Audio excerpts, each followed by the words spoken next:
Assalamualaikum warahmatullahi wabarakatuh. Perkenalkan, nama saya Reza Anjariansyah, mahasiswa dari program studi Sistem Informasi, Fakultas Teknologi Komunikasi dan Informatika Universitas Nasional. Pada kesempatan kali ini, saya akan menjawab soal ujian akhir semester saya dengan mata kuliah Testing dan Implementasi Sistem kelas K01 dengan dosen penguji Bapak Denny Hidayatullah MMSI. Nah, di sini sebelum saya menjawab soal tersebut, Pak Denny menginstruksikan dalam soal yang bernomor NPM ganjil menjawab soal ganjil dan yang bernomor NPM genap menjawab soal genap.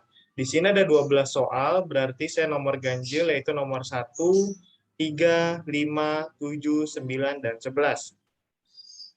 Langsung saja saya menjawab soal ujiannya. Di soal nomor 1 yaitu sistem informasi dalam penerapannya perlu mengetahui apa saja yang nantinya akan menjadi pengguna aplikasi ya. Untuk hal tersebut, maka para pengguna harus diklasifikasikan. Coba sebutkan dan jelaskan siapa saja kategori pengguna menurut kategori Horton ya.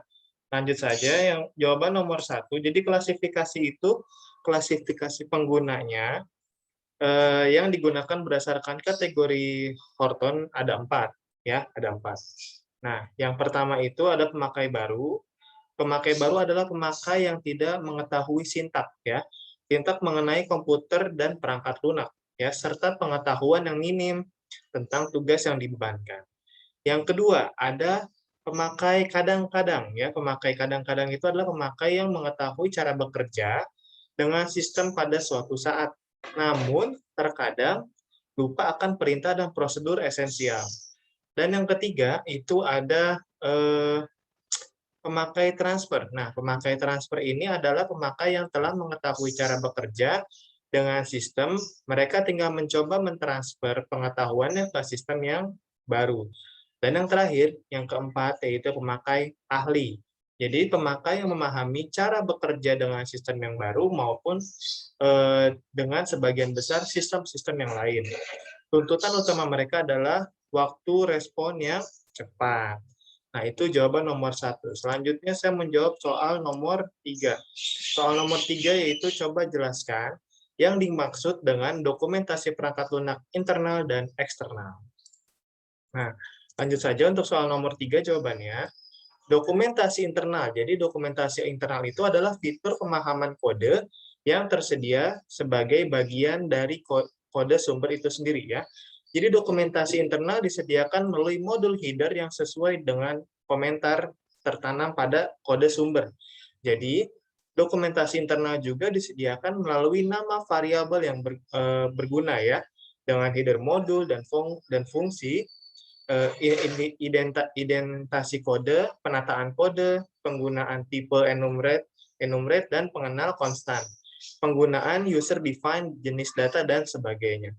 Kalau dokumentasi eksternal itu disediakan melalui berbagai jenis dokumen pendukung ya, seperti manual pengguna, terus perangkat lunak, dokumen persyaratan, spesifikasi, desain dokumen, dokumen tes, dan lain-lain.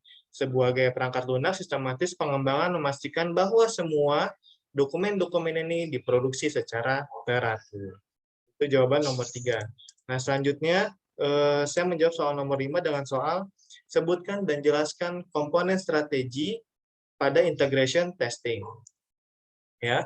Untuk jawaban soal nomor 5, integration testing adalah suatu teknik yang sistematis untuk pembangunan struktur program ya, di mana pada saat bersamaan melakukan testing untuk mendapatkan error yang diasosiasikan dengan antar muka, ya kan? Objektivitasnya adalah untuk menindaklanjuti komponen-komponen yang telah melalui unit testing dan membantu suatu struktur program selesai dengan desain yang telah dituliskan sebelumnya. Nah, komponen-komponennya itu ada 4 ya, di antara lain top-down testing, bottom-up testing, regression testing, dan smoke testing. Nah, itu jawaban nomor 5.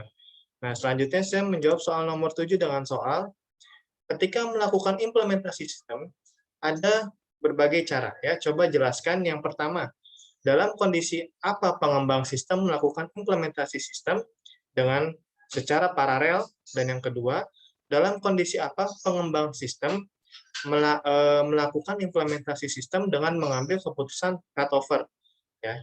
Nah, di sini di nomor 7 berarti yang pertama dulu ya, yang secara paralel ya. Jika user menggunakan sistem yang sama sebelumnya dan sistem yang dibuat itu merupakan sistem yang baru, namun memiliki tujuan dan fungsi yang sama, maka biasanya implementasi dilakukan secara paralel ya, yaitu user menggunakan sistem yang baru dan lama ya. Jadi sekaligus biasanya dalam beberapa waktu tertentu. Nah, kenapa sih? Karena alasannya adalah untuk berjaga-jaga ketika sistem yang baru bermasalah, sehingga si operasional user itu tidak terganggu karena masih ada cadangan di sistem lama.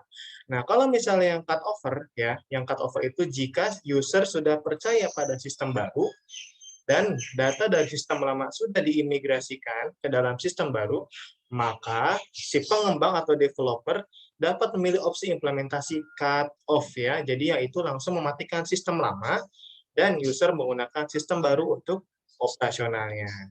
Itu jawaban nomor 7. Nah, selanjutnya soal nomor 9. Nah, di soal nomor 9 ini ada berapa jenis sistem maintenance? Coba sebutkan dan jelaskan. Jadi sistem maintenance ini kurang lebih ada 4 ya. Ada 4. Jadi ada yang pertama pemeliharaan korektif, yang kedua pemeliharaan adaptif, yang ketiga pemeliharaan preventif, dan yang terakhir yang ketiga perfektif, yang keempat pemeliharaan preventif.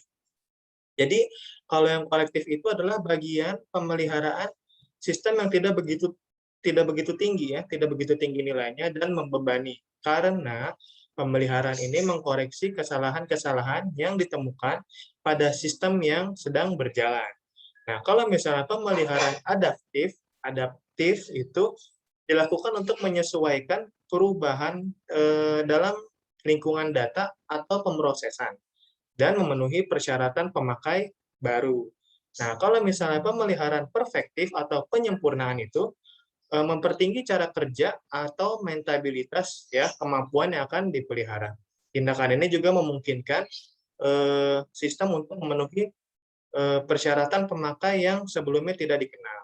Nah, yang terakhir, pemeliharaan preventif terdiri atas introspeksi periodik dan pemeliharaan sistem untuk mengungkap dan mengantisipasi permasalahan.